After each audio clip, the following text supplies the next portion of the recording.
अभी तक हमने सीखा कि किस प्रकार से कॉम्प्लेक्स कंपाउंड होगा और किस प्रकार से उसका यहाँ पर नाम लिखेंगे, लिगेंड्स क्या होते हैं, इसके बारे में हमने जानकारी प्राप्त की। इसके बाद में हम आइसोमेरिज्म कोऑर्डिनेट कंपाउंड्स यानी कि जो जटिल यौगिक हैं उसमें समावयवता कैसे हम देखेंगे। तो हम जानते हैं कि समावयवता में क्या होता है कि यौगिक का कैसा होगा, मॉलिक्यूलर फॉर्मूला कैसा होता है, एक समान होता है, लेकिन उनकी जो संरचना है वो इस प्रकार से अलग अलग होती है, तो वह कहलाती है समावयवी कहलाते हैं और उन गुण को समावयवता या आइसोमेरिज्म कहते हैं। अब समावयवता दो प्रकार की हो गई।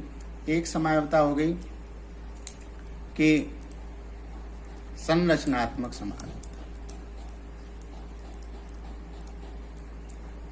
अब संरचनात्मक समावयवता में संरचना अलग अलग होगी, यही हमने पढ़ा है। तो इसमें पहला जो प्रकार है वह है आयनन समावयवता।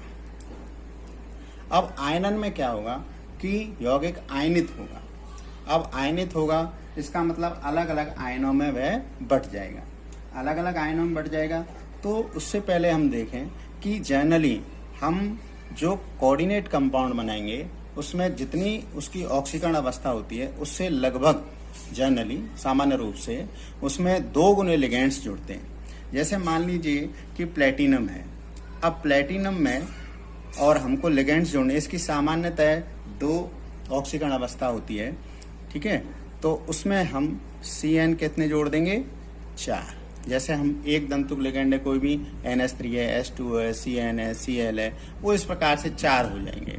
तो वो इस प्रकार से जोड़ करके अब ये क्या हो गया, इसकी 2 है और ये 4 माइनस हो गए, तो क्या आ गए, ये -2 आ गए। इस पर चार्ज क्या हो गया, -2 हो गया। तो इस प्रकार से हम जो है इसमें अगर इसको संतुलित करना है तो यहाँ पर क्या लगा दें, अपन K2 लगा दें। इसी प्रकार से यदि हमको कोबाल्ट है ये, ठीक है ना, कोबाल्ट के साथ में बनाना है तो कोबाल्ट के साथ में अपने को क्या है, CN6 लेने पड़ेंगे। तो ये क्या बन जाएगा, 3- क्योंकि कोबाल्ट की जो ऑक्सीकरण अवस्था है वो कितनी होती है, 3 होती है, इसलिए इसके क्या है 6 लिगेंड अपन ने जोड़े हैं। तो जनरली हम CO के या प्लेटिनम के या क्रोमियम की भी 3 होती है, तो क्रोमियम के भी हम 3 ऑक्सीकरण अवस्था के साथ में इस प्रकार से लिगेंड ले सकते हैं। तो आयनन समावयवता में हमको अलग अलग प्रकार के आयन प्राप्त होंगे। जैसे अगर अपन उदाहरण लें तो उदाहरण क्या हो जाएगा कि CO NH3O5Cl, देखो 6 हो गए, NH3 5 और एक 6 उपसंयोजन संख्या हो गई इसकी। अब Cl माइनस और उसकी 3 है, तो क्या आएगा, प्लस के 2 आएंगे, और प्लस के 2 को संतुलित करने के लिए अपने को क्या लिखना पड़ेगा, SO4 2-। तो इस प्रकार से ये बन गया और इसका आयनन क्या हो गया, CO NH3O5Cl। तो आपने को क्या प्राप्त हो गया, 2 प्लस SO4 2-। अब इसी का जो दूसरा कंपाउंड है वो क्या ले लेंगे हम, NH3O5, SO4 को अंदर ले लीजिए और Cl को बाहर। तो हमको आयन क्या प्राप्त हो जाएंगे, CO NH3O5 SO4। अब क्या आएगा, यहाँ 2 माइनस है और 3 प्लस है, तो प्लस का 1 प्लस Cl माइनस। तो इस प्रकार से हम देख रहे हैं यहाँ पर SO4 2- और यहाँ पर Cl माइनस आयन प्राप्त हो रहा है। इसलिए ये दोनों किसके एग्जाम्पल हो गए, आयनन आइसोमेरिज्म के एग्जाम्पल हो गए। दूसरी होती है हाइड्रेट समावयवता। अब हाइड्रेट समावयवता में क्या होगा कि हाइड्रेट समावयवता में जो यौगिक है, कॉम्प्लेक्स कंपाउंड है, उसमें H2O एक जगह लिगेंड का कार्य करेगा, लेकिन दूसरे का जो यौगिक है उसमें वह क्रिस्टलीय जल की तरह कार्य करता है। जैसे हमने कहा कि हम उदाहरण ले लें, Cr, क्रोमियम या कोबाल्ट का उदाहरण लेंगे तो अच्छा रहेगा, उसमें बहुत आसानी से अपन, अब देखो CrH2O6Cl3, ये कंपाउंड बन गया, 6 इसकी उपसंयोजन संख्या हो गई, प्लस 3 आएगा तो 3 को संतुलित करने के लिए Cl3 लग गए। अब ये कैसा होता है, ये बैंगनी कलर का होता है, लेकिन आप क्या करें, एक Cl को अंदर ले लो, H2O को बाहर ले लो, तो CrH2O5 फिर Cl एक लगा दो, Cl2 डॉट H2। इस प्रकार से ये क्या होता है, नीला हरा। इसी प्रकार से एक और Cl को अंदर ले लो, तो CrH2O होल 4 Cl2, कुल मिलाकर के 6 उपसे संयोजन संख्या रहेगी, और यहाँ क्या रह जाएगा, Cl डॉट 2H2। देख रहे हो आप यहाँ पर जो है इस प्रकार से, और ये हो जाएगा गहरा हरा।